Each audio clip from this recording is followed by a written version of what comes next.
En aquel tiempo, dejando Jesús el territorio de Tiro, pasó por Sidón, camino del lago de Galilea, atravesando la Decápolis.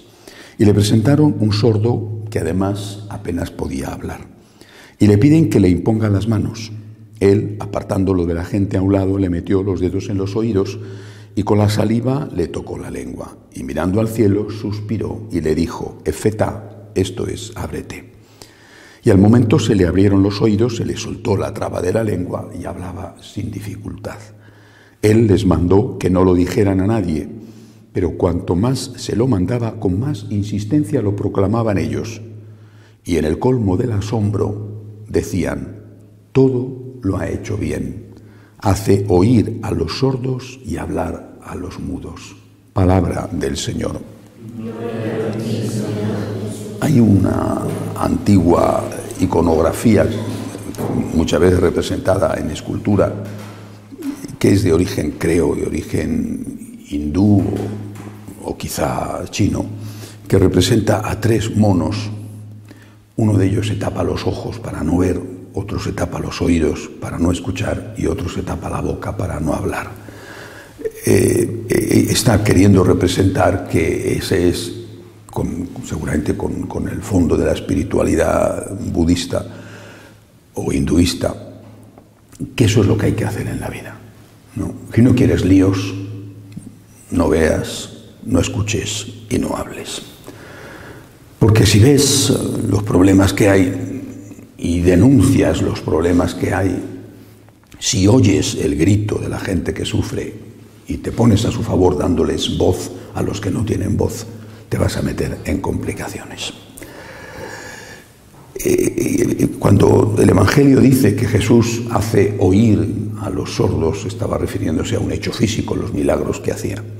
O cuando dice que hace hablar a los mudos, o ver a los ciegos, o andar a los paralíticos, estaba refiriéndose a milagros concretos. Pero también estaba refiriéndose a este sentido simbólico. No porque ellos conocieran las tres esculturas chinas, sino porque estaba refiriéndose a que en la vida tenemos que tener oídos para escuchar el grito del pueblo. Tenemos que tener ojos para ver lo que está sufriendo la gente.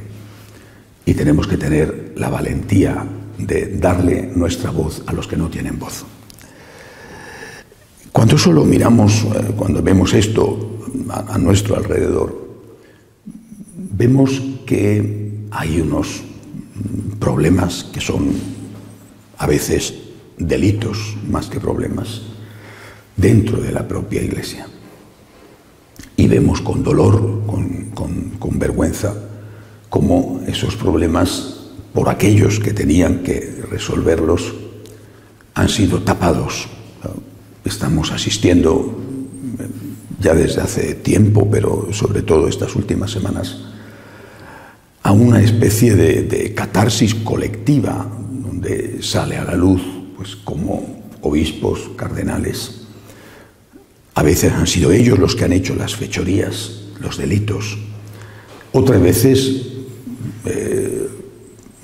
quizá con buena intención, pero han encubierto eso, incluso de alguna manera lo han favorecido. Cuando un sacerdote ha sido un depredador de niños y sabiéndolo el obispo no ha hecho nada o incluso le ha cambiado de sitio. Nosotros, por lo tanto, tenemos que tener la capacidad de ver, de oír y también de hablar.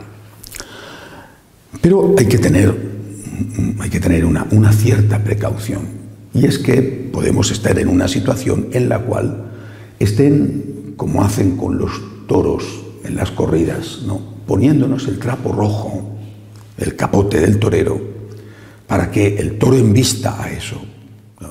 Y el torero, en su arte, está salvando su propia vida y haciendo la corrida, haciendo el espectáculo precisamente a base de eso, es decir, a base de mostrarle el capote para que el toro vaya donde él quiere, no se tire a su cuerpo, al bulto, que decimos, o no se vaya a otra parte de la plaza. El toro ante el rojo acude.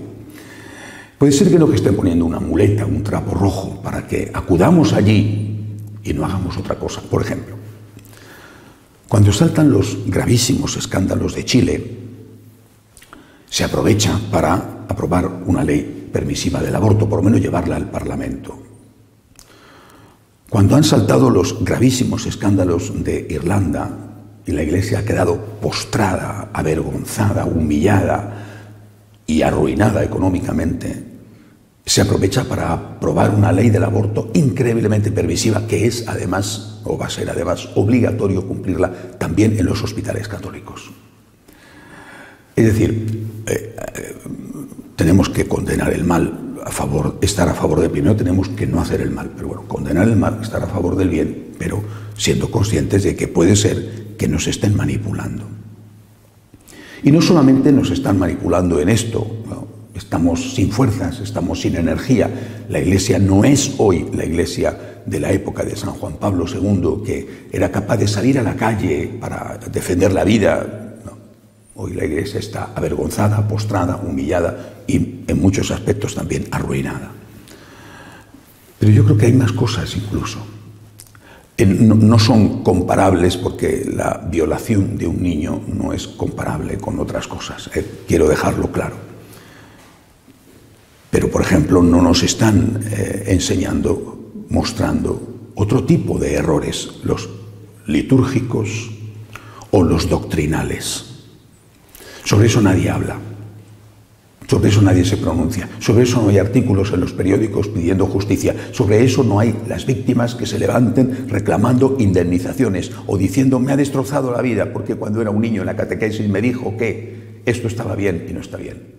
Cuando era un niño en la catequesis o era un adolescente preparando para la confirmación o fui a la confesión, me dijo esto no es pecado y me ha destrozado la vida. Sobre esto, digo, no es igual que la pederastia, pero hay otras cosas, no solamente eso, y sobre eso no ponen el foco, no ponen el acento, y también genera muchas víctimas, aunque sean víctimas distintas.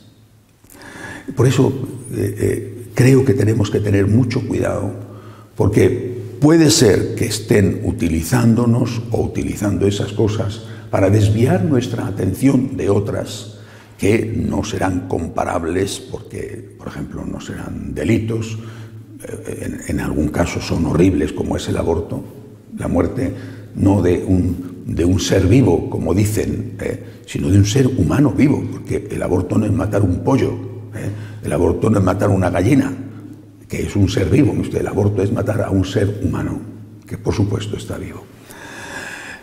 Podemos estar siendo manipulados. Y además corremos también otro riesgo. El riesgo, yo lo llamaría así, quizá no sea la palabra apropiada, el riesgo del puritanismo. El riesgo de aquellos que se lanzan a mirar la paja en el ojo ajeno y olvidan la viga en el propio. Bueno, a veces no es la paja en el ojo ajeno, sino una gigantesca viga, como ocurre con los sacerdotes que han abusado de niños. Pero olvidan lo que ellos tienen, olvidan lo propio. Podemos estar convirtiéndonos en fiscales que con una linterna van removiendo los rincones para sacar a la luz la basura de los demás. En lugar de estar diciendo, esto está mal, repito, lo que ha ocurrido con estos sacerdotes no tiene justificación alguna. El daño hecho a los niños no tiene justificación alguna, no se puede ocultar. Bueno, pero aunque no tengamos esos pecados, gracias a Dios, pero tenemos otros. Eso no lo hemos hecho, pero no podemos estar diciendo que hay malos y buenos y nosotros que estamos en el bando de los buenos. Porque el Señor nos dice, está bien, tienes que condenar el mal que esa persona ha hecho, pero mírate también tú en el espejo. En la vida de San Francisco, que en aquella época yo no sé si había o no había pederastia, sinceramente lo ignoro, quizá esto ha existido siempre, no lo sé, ¿no?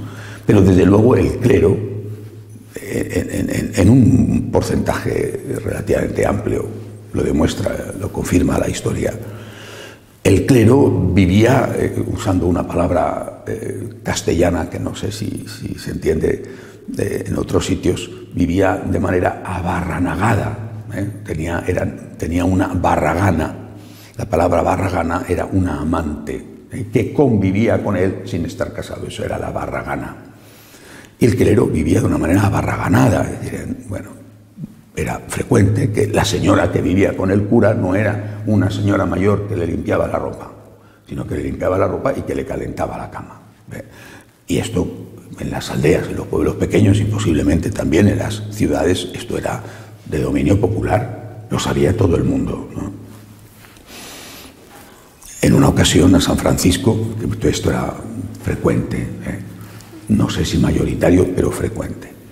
Y en una ocasión a San Francisco, cuando iba en una aldea a predicar, le muestran, saca al pueblo al sacerdote, a su sacerdote, y se lo arroja a los pies, porque vivía con una mujer, ¿no?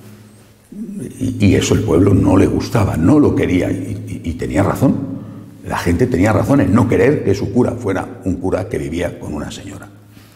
Se lo arrojan a los pies al santo, porque ya tenía fama de santo. No sé si ya había recibido o no las llagas, pero ya tenía fama de santo. Cuando San Francisco ve allí en el polvo, en el barro, a aquel hombre pecador, podía haber hecho perfectamente, tenía la santidad suficiente para decir, tú eres un miserable y yo soy un puro. Podía haber hecho, coger una piedra y tirársela, ¿no? También podía haber hecho eso Jesús con la mujer adúltera. Y lo que hizo San Francisco fue ponerse a los pies de ese sacerdote, tirarse con él al suelo, delante del todo el pueblo que esperaba una reacción de ira del hombre santo contra el hombre pecador. San Francisco le coge las manos, le besa las manos y le dice, estas manos consagran el cuerpo de Cristo y yo no quiero saber otra cosa. Aquello no era un delito, como es un delito lo de los niños, que tiene que ser denunciado y desde luego no se puede colaborar con ello tapándolo. Aquello era un pecado, un grave pecado. San Francisco no hace de hipócrita o de puritano o de fiscal del distrito, que tendrán que hacer su papel porque es su oficio. San Francisco hace de lo que hace de verdad un santo. Yo tengo lo mío. Y mira que San Francisco, por lo menos en esa época, ya tenía poco, si es que tenía algo, porque estaba realmente ya, era un santo en vida. Y da igual, esto es lo que hacen los santos. Yo tengo lo mío. Este hombre, estas manos consagran el cuerpo de Cristo y yo no quiero saber otra cosa. Con esto no quiero decir que tengamos que convertirnos en cómplices del mal. Quiero decir, repito, que tenemos que tener ojos para ver, oídos para escuchar y la voz para ser la voz de los pobres, de los que sufren, de los que tienen hambre, las víctimas de Venezuela sobre las cuales todo el mundo calla, las víctimas de Nicaragua, las víctimas de Irak, sobre eso todo el mundo calla. Sobre eso no hay grandes debates en los periódicos, sobre eso hay silencio absoluto. Pero sobre las guarrerías que ha hecho un cura hay editoriales y grandes discursos, y sobre lo mal que se está enseñando la fe en muchos sitios, sobre eso hay también silencio absoluto. Nos están poniendo el trapo rojo para que, como el toro, vayamos a donde ellos quieren que vayamos. Mientras tanto, desviando nuestra atención de otras cosas, y además nos estamos convirtiendo en personas que miran la paja o la viga del ojo ajeno y no miran la propia. Hagamos como los santos, porque ellos son los que nos enseñan cuál es el camino. Denunciemos las injusticias, también, por ejemplo, las del aborto, también las injusticias de los tiranos comunistas como Maduro en Venezuela. Sí, seamos la voz de los que no tienen voz, la voz del niño que no ha podido nacer, la voz del anciano que va a ser matado por la eutanasia. Tengamos el valor de hacerlo, pero miremos también la paja o la viga que tenemos en nuestro propio ojo si no queremos ser unos hipócritas. Que así sea.